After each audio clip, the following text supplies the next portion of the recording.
It's pretty sad to see how poorly maintained some of these cemeteries are when the movie could have spurred some interest in tourism in eastern Mississippi. But we're here in Union looking for the grave of Jasper Collins, who in the movie and in real life was the second-hand man to Newt and Knight. He stuck by him until the very end, even when everybody else had kind of latched on to the lost cause of the Confederacy in the years and decades after the war.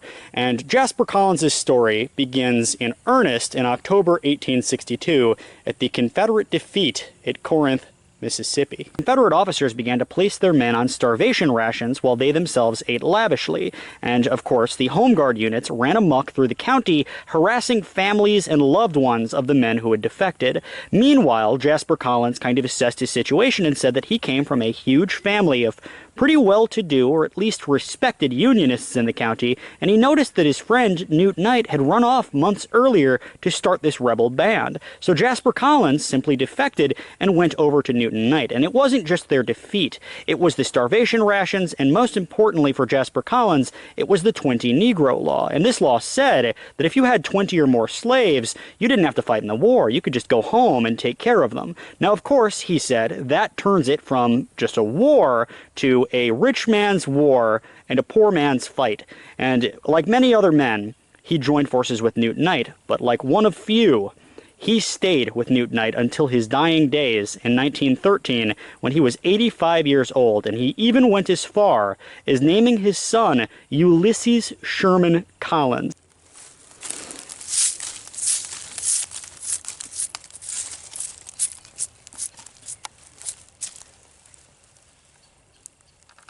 That's Carolina 3rd.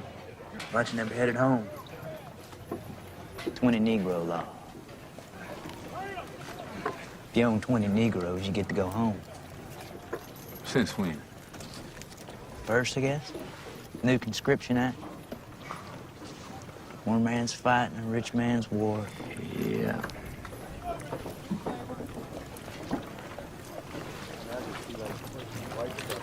You know they got a house at Natchez, got gold door now. Now go looking. Gold, real gold. But all their gold and all their silver will not protect them from the wrath of the Lord.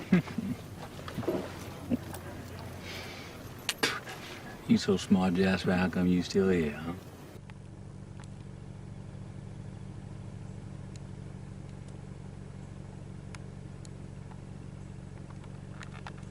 The 2016 movie really defamed the name of Major Moses McLemore, who was depicted as the main bad guy of the Home Guard units. In reality, McLemore was a man who was born in Jones County all the way back in 1823, and his family had been here since the days of the Mississippi Territory. Well, he was a respectable person by most accounts, and he was a school teacher, a Methodist Episcopal preacher. He had started a dry goods business and joined the Freemasons prior to the outbreak of the Civil War. In 1862, he was wounded in battle in Kentucky, but because he was still a good leader, at least by Confederate accounts, he was invited back to Jones County, where he took control of the Home Guard units, which were controlled, at least so says the movie, by his family. And these Home Guard units were, as we know, and as I have explored in other states, they were pretty brutal and ruthless in the way they treated people. They would go after families, they would go after children, and they would go after more than just escaped people who didn't want to join the Confederate Army. They would go after anybody who supported them. And so he became the figurehead, even if he wasn't as bad a person as the movie depicted him as. And in October 1863, rather than being strangled in the aftermath of a battle at the homestead of a Unionist, he was killed inside of the house of Amos Deason, who was a local representative not too far from here. And he was, rather than being strangled, shot in the back of the head. But so says the family lore of both families. It was Newt Knight who shot him in the back of the head. So it's still a harrowing tale. Regardless of the circumstances and life events leading up to his death, the actual killing was pretty harrowing. If it was Newt Knight, and most sides agree that it was, at least that's local folklore, he would have had to have snuck around inside of the house of a politician and killed him right before he went to bed.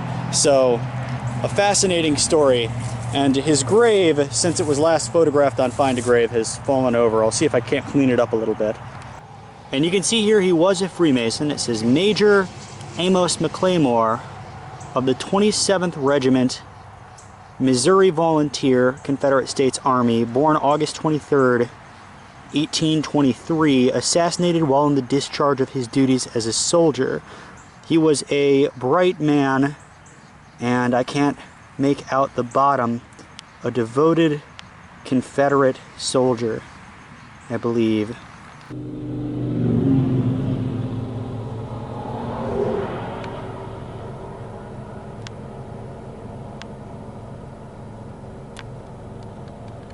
And this is the actual site of Major McLemore's assassination. Basically, he had been recalled from Kentucky after being wounded in battle and had taken charge of apprehending the band of rebels controlled by Newt, and in general just finding and harassing Unionists anywhere in the county or in the local area. And on that night, he had been staying with his good friend, Amos Deason. And Amos Deason was a state representative for Jones and Perry counties, and he had been using this house for a good period of time as a sort of headquarters for the Confederate Home Guard and for his base of operations, because this was sort of a civil war within a civil war. And Newt knew this very well, so Newt one day came in through the back door and shot the major in the back while he was preparing to go to sleep. Now, this is, of course, legend, and it's not really known whether or not he was shot in the back. Of course, the Confederates and their newspapers, which they controlled in this area at the time, of course, would have reported that he'd been shot in the back because it was a more cowardly act. In reality, there might have been a scuffle or a skirmish here, but the reality of it is just to come in here, which was a headquarters for the Home Guard at night, and kill the commander. Newt, if he was responsible for this, was a badass. And whoever did it was a badass. And since the Major's assassination, this house has gained a certain degree of notoriety, because after being shot, the Major had bled on the floor, and it was said that no matter how much the Deasons tried to scrub his blood up, it just wouldn't come out, because it had seeped between the floorboards. Well, eventually, they put new floorboards over it, but his memory and the blood still remains underneath the floorboards, and many people have reported seeing his ghost, a fact which is somewhat advertised by the Deason home, which I believe has recently been permanently closed. Very little remains of the Free State of Jones other than the graves of the participants, but it was at the Jones County Courthouse, this one being reconstructed in 1908, that the rebels, at the height of their power, raised the U.S. flag up over the building and declared it the Free State of Jones. And that makes me believe we're sort of standing on sacred soil, but the courthouse itself has some pretty interesting monuments to the Civil War. From this day forward, we declare the land north of the Pascagoula Swamps, south of Enterprise, and east of the Pearl River to the Alabama border to be a free state of Jones. And as such, we do hereby proclaim and affirm the following principles. Number one, no man ought to stay poor so another man can get rich. Number two, no man ought to tell another man what he's got to live for or what he's got to die for. Number three, what you put in the ground is yours to tend and harvest, and ain't no man ought to be able to take that away from you. Number four,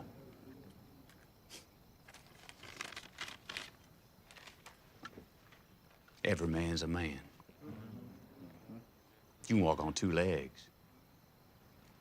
You're a man. It's as simple as that. Like many other places in the Deep South, this courthouse had two water fountains, one for whites and one for blacks, which is just across the way here. And like most courthouses in the Deep South, it has a Confederate monument. Now, what I find so interesting about this is that there was not really a large battle that was won by the Confederates here. In fact, this was the headquarters for a period of time of the Free State of Jones. Now, why would you erect a monument to the Confederacy here? Well, if you are black and you are arrested by the police, you're brought into here. And of course, the man looking at you is going to be a Confederate soldier. And of course that has certain connotations if you're a black man in Mississippi in the 1960s. And I find it interesting that it says here, lest we forget, there are other places in Alabama that remember the fact that both Union and Confederate soldiers fought there. In fact, there's a pretty famous monument in northwestern Alabama that commemorates both Union and Confederate soldiers. In fact, the monument is of a man wearing half Confederate, half Union uniform. So this is just a very clear and slanted example of justice in the Deep South during segregation, because they wanted this man to be looking at people going into the courthouse to have their cases heard, because there was an understanding of who this was targeted for.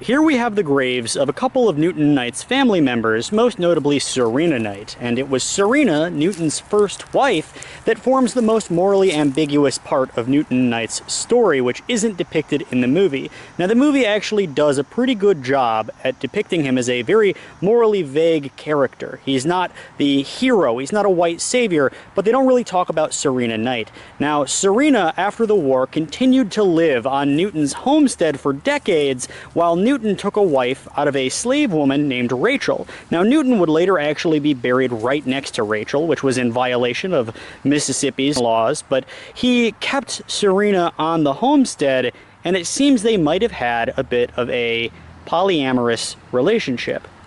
Now, whether or not this relationship between Newton Knight, Serena, and Rachel was actually polyamorous is anyone's guess, pure conjecture. However, Serena did leave around the time that Newton started making advances in forming a relationship with one of Rachel's daughters from another marriage. He actually fathered children to her right around the time that Serena left. Of course, Serena still considered herself a member of the Knight family and kept the name for decades after, so it kind of shows a very vague, ambiguous relationship in the Knight household.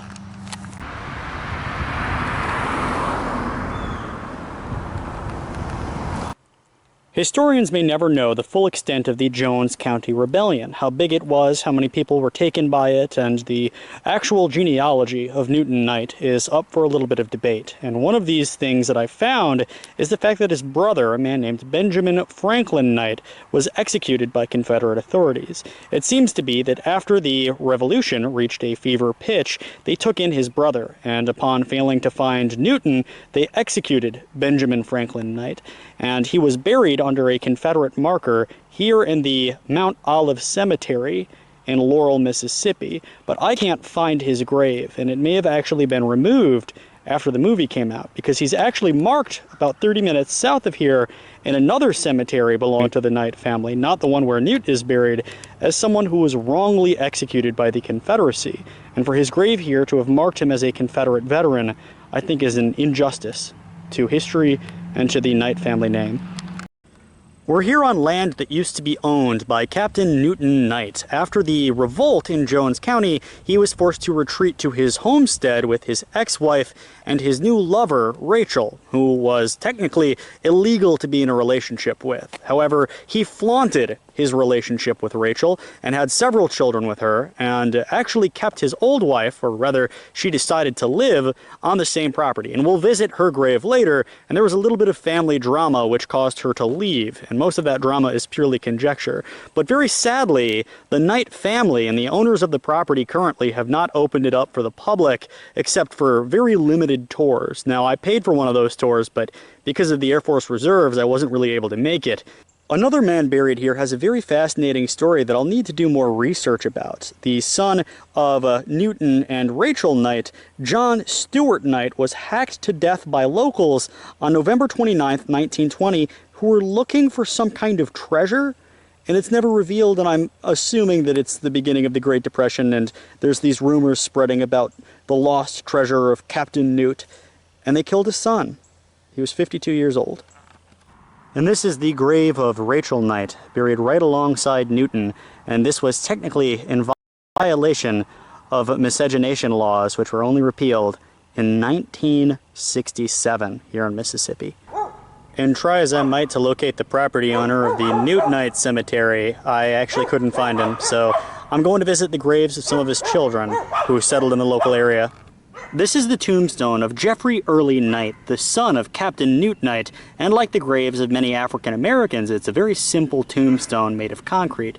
But what I think is fascinating is that his son, which would make it Captain Newt Knight's grandson, buried just behind him, served in World War II.